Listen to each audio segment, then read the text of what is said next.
Hi, welcome to the split screen where we have a feature each week where we discuss a number of key topical ideas.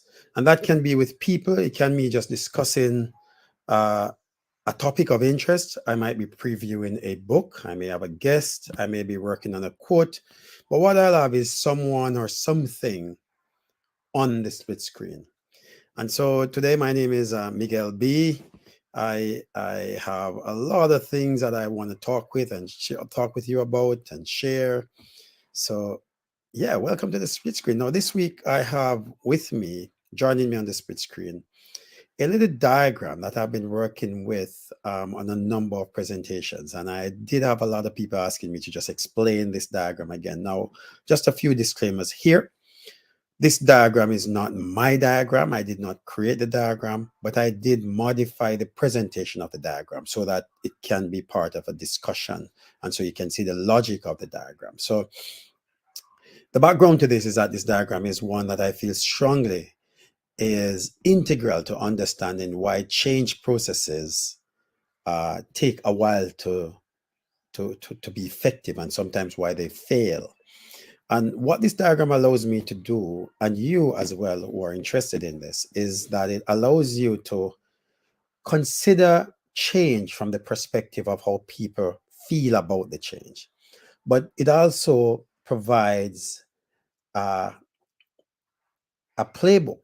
So when people express certain feelings, you could use those feelings to guide you to what might be at fault here. So ultimately, when a leader or a team of leaders decide that they're going to implement a change, they do want that to be successful. And there are a number of things that need to be there for that change to be a successful change.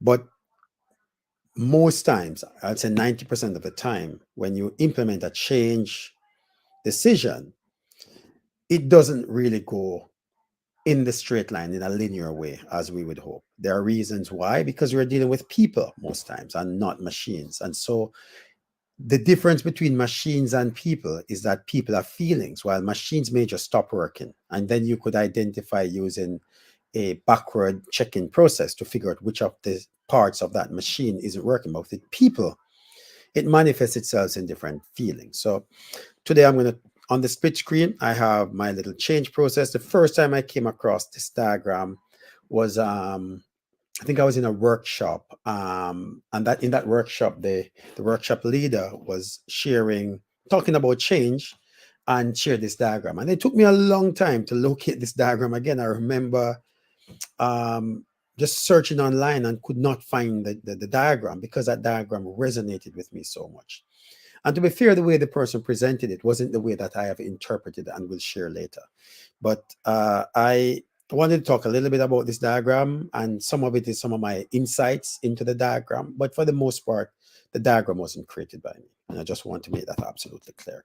I think the next time I saw that diagram was in a book by, I failed to remember the name of the author. And then I was able to search, and then I found the right way to ask for it. And that's how I ended up with it. And this one I settled on. There are many of them now. I'm talking way back when this happened, maybe 10, 15 years ago. But this one I found recently, and I say recent in my kind of thinking is 5 years ago. So let's have a look at this diagram and you'll see what I mean when I say I wanted to talk about this diagram. So this is about managing complex change.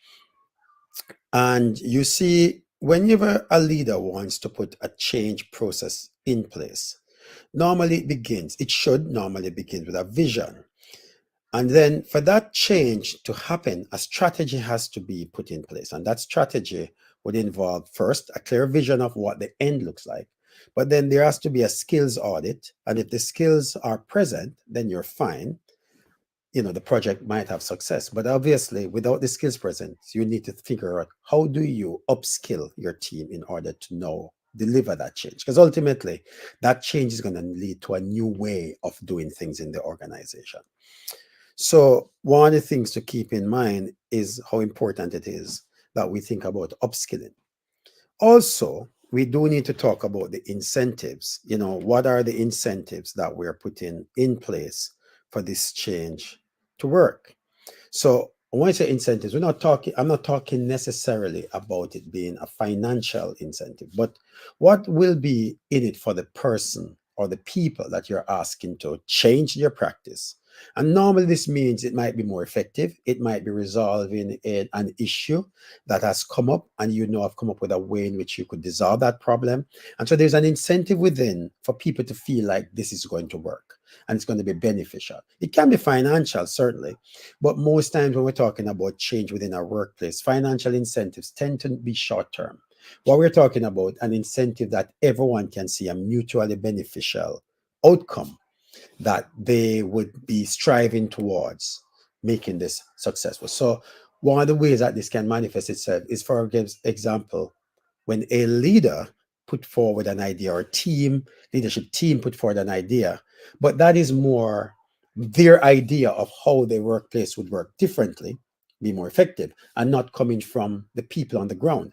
And so the people on the ground could stymie any progress, simply because they do not see an incentive for them. So it's very important that you create ecosystems where, when you're implementing a change, there's an incentive side to it, not necessarily financial, but people could see how this is going to benefit them.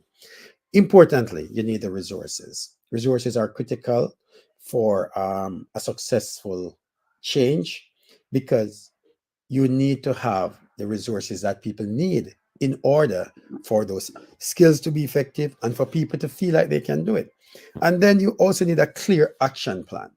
So the strategy, the strategy is one thing, but the important piece to that is the action plan that is going to explain who is going to be irresponsible, when will things be done. It will also talk about what is being done at different points. A good action plan would normally have clearly breakdown steps. There would be clear milestones, and there will be clear accountability measures to know how far you are. If those are in place, and a good plan that includes a vision, skills, the art, incentives, a resource, you get success. Now, that is utopia. That is perfect planning. Everything works. But my experience of being both implementing a change, or my experience of being on the side where someone is implementing and I am a deliverer of that change, is that most times it doesn't work like that. So we're going to talk about is when it doesn't work like that. So I ask for your indulgence in talking through this. So what are we looking at here? So let's look at the first scenario. Let's say you have everything that you need for the change to work, but a vision is missing. So the change is being put forward, but nobody understands why. A vision normally represents your why. And that can happen. You could have a leader that comes in and just go, change, change, change. This shouldn't be working. But people aren't clear about where you want to go. You have the skills, you have the incentives, you have the resources, but you'd have the vision missing. Vision is critical for change to work, because that is the kind of like the North Star, the lighthouse, what people use as a reference point. Why are we doing this? Because most change will require people to do something different, step out of their comfort zone, work outside of the areas that they're familiar with. And it may lead to bigger outcomes, but without a clear vision, people might not feel it. What you will hear people express is this feeling, confusion. Normal, and as a leader, it's something to keep in mind. If you hear people saying, hey, I'm confused, I'm confused, I'm confused, it means that the vision, most likely, is where the issue is. Because people can't see how what you're asking them to do is connected to a bigger picture. You're looking around the corner and you're asking them to act without that knowledge. Then what's going to happen is that people are going to feel confused. And that is in case everything is in place. The way that I'll discuss it is I'll take one thing away and then look at the feeling. Now, obviously, if more than one thing is missing, that's almost like a failure of leadership, to have more than one thing missing. Having one missing could be an oversight, like maybe we haven't communicated the vision clearly, but we have everything else. I don't expect an effective team to implement a vision, implement a plan, a change process, a complex change process, without considering most of the things properly, and maybe have one oversight. So confusion would come up. If you hear this, I'm confused, I don't know what you're asking us to do. think of it as a vision issue and try to go back to how you're going to communicate that vision and get people to buy into that vision. What about if you have the vision, you have incentives, you have the resources, you have a clear action plan, but the team is missing skills?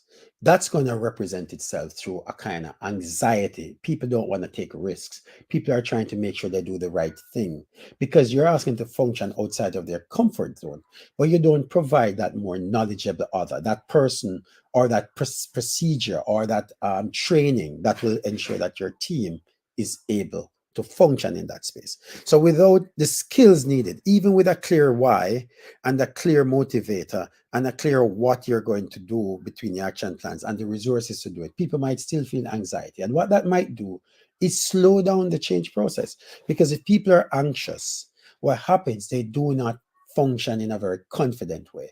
And so that change process will have a lot of moments where people are second guessing. So if you hear people in your team sounding or using the language of anxiety, it means that they don't have the skills. And it means that you might have failed to do a skills audit. You might have overestimated the skill level of your team in order to deliver this. So just imagine people using, when you talk to your teams in your feedback loop and they're using words like we're not sure, you know that it's maybe confusion. If they're talking about feeling unsure in terms of anxious, not confident, could be skills. Keep that in mind. Restate your vision, and then you will be able to know. You check if the vision is clearly communicated, then you might realize I need to upskill. And that could be training right away. What about if you have the vision, the skills, resources, action plan, but there's no incentives? It's a very simple one. You will notice that the change is slower than needed. In strategic thinking parlance, sorry about that, you will get gradual change. And what that simply means is that you're having low buy-in. There's not enough buy-in. So people are doing things at the pace that they feel comfortable with, but because there's no incentive, you can't see the benefit. They're not going to be moving forward in the way that you think. They're not going to take on the responsibility of moving forward. So gradual change happens. What about if you have everything in place, but you don't have the resources? Frustration. It's very obvious. People are going to be like, we're ready to go, but we're frustrated. Cannot do it. The buy-in is there, but you don't have it. And resources doesn't have to be money. It could just be certain products. Maybe the products don't work well. The training for the product didn't work, or the product is slow to keep up with what you need. It could be the team. Resources not enough to go around at the time that's needed. Yeah, it could be a person and you need more people to support it and you only have one. It could be a number of things, but what you get is that feeling of frustration. And then if you don't have an action plan, what happens? You cannot even get going. An action plan literally is a great idea when you have a vision, the skills, incentive, resources. But if you don't have an action plan, what happens is that it's just nothing happens. Great idea, but an action plan with deliverables and accountability measures, milestones, doesn't get done. We can call it a false start. So I just wanted to share that with you on the Splitscreen because that's something that I've been, thinking about a lot and something I've spent some time developing as an idea. The way that this has been discussed is a way that I thought about it, but I know that this is not my idea. This is not my screen. So thank you for your time. And well, great. Thank you for coming in onto the Splitscreen. One of the things that we do, like, get involved. You can always get involved. You can, talk to me. You can like the video. You can share the video. You can connect to me in so many, many ways if you want to talk more about this topic. So thank you for your time and bye-bye.